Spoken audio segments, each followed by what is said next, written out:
حدیث کی راځي رسول الله صلی الله علیه وسلم چې تاسو کې څوک کوم ناروا کار ویني په لاس دې منع کړي. دا په هر چا باندې لازم دی خو د وس مطابق. که په لاس نشي فبلسانه په ژبه، که په ژبه نشي نو په زړه کې. وذلك اضعف الايمان، او دا ټول نه کمزوره ایمان. دلته یو مسله چې دعوت واجب دی، ولتکن په تاسو کې دی لازم. یو ډله چې دعوت کوي نو دعوت فرض شو. خشوع فرض عین که فرض کفائی؟ فرض کفائی. دلیل پیدا دی ګوره، ولتکن منکم، او ایدی ستاسو نه یوه ډله، امه یوه ډله، داسې نه وي چې تاسو ټول. نو لازم په هر زمانه کې به په مسلمانانو کې یو ډله لګیایي، هغه به څه کوي؟ د دعوت کار کوي. او که دوی دا دعوت پرېښودو نو ټول ګناهګارېږي.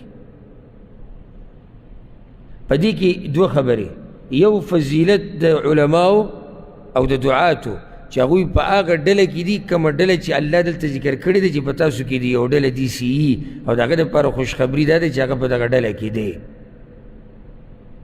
دویمه، د علماو دپاره فضیلت هغه دا شو ولتکن منکم امة یدعون، چې یو فرض کفایي کار هغه د په خپلو اوږه باندې اخیستی دی، نو د ده د لاسه په دې نورو مؤمنانو باندې عذاب نشته.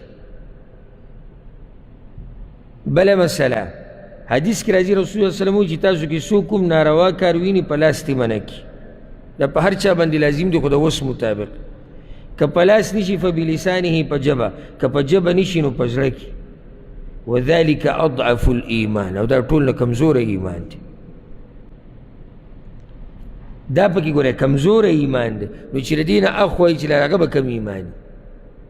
ځکه یو حدیث کې راځي چې د دې نه اخوا د شړشمو د دانې امر ایمان نشتی. د دې نه اخوا د شړشمو د دانې امر ایمان نشتی. یو بله مسله، د دې بعضو دا سوچي چې امر بالمعروف او نهي عن المنکر به هغه سړی کوي چې هغه شیخ الحدیث یا شیخ القرآن. نه، په کومه مسله چې پوهې هغه به خلکو ته بیانې. ته پوهې چېرې دا سړی دا کار چې کوي دا څه دی غلط دی، نو ته به یې منع کوې. نه کوي ښه کار او کار ښه کار دی، ته به ورته وایې چې داسې وکړه. افسوس خبره چې ډېرو خلکو نه ایمانی غیرت ختم شوی دی. والله یو سړی به لګي د الله سره به دشمني کوي او موږ د هغه سره خاندو ګپ شپ لګو، زموږ په مخ کې به لګي، دې ته وایي دا سړی بې غیرته دی، ایمانی غیرت تی ختم شوی دی. یو سړی به داسې سګرټ څکي والعیاذ بالله، او د ده په دې مخ باندې به دا لوګی راواچوي، ده سره به خبره کوي، خو ده کې ګوره دومره غیرت نه وي چې ده ته ووایي چې دا کار دی غلط دی. د ده په مخ کې به په موبایل کې سندرې لګولي، خو ده کې ګوره دا غیرت نشتی چې ده ته ووایي چې دا کار دی غلط دی بنې کا. د ده په مخ کې به بهر سړی خو پرېږده، په کور کې بچې د ده په مخ کې لګیایي، په مخ باندې بلیټ راکاږي، خو دی ورته دا نشي ویلی چې دا کار ستا غلط دی. ای سړی بې غیرته شي، ایمانی غیرت تی ختم شي. او که دې چېرته د ده په مخ کې د ده پلار په بدو یاد کړي یا د ده مور، نو سور شین به شي، ځکه چې غیرت پې کوي.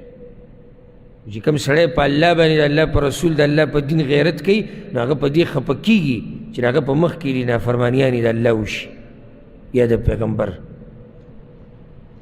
نو د دې بعضو دا مطلب دی چې دا ذمهواري د چا ده؟ بس د غټو علماو ده، او موږ به کلو واشربو، بس زموږ کار څه دی؟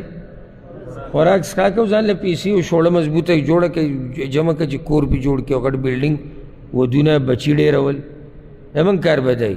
ولې صاحب پوه شو، کار یې پوه شو. نه، ولتکن منکم چا ته خطاب دی؟ مؤمنانو ته دی که نه مولیانو ته دی؟ اوس ستا مرضي دی چې ته ځان کومو ډله کې وراچې. که ته وایې زه مؤمنانو کې یم، نو خطاب خو تا ته دی، مسلمانانو کې خطاب تا ته دی. نو حتی الوس، د وس مطابق د ټولو خلکو وس یو شان نه. ذکر رسول الله صلی الله علیه وسلم 3 مرتبې ذکر کړ، په لاس، په ژبه په زړه ځکه چې د ټولو خلکو طاقت یو شان نه دی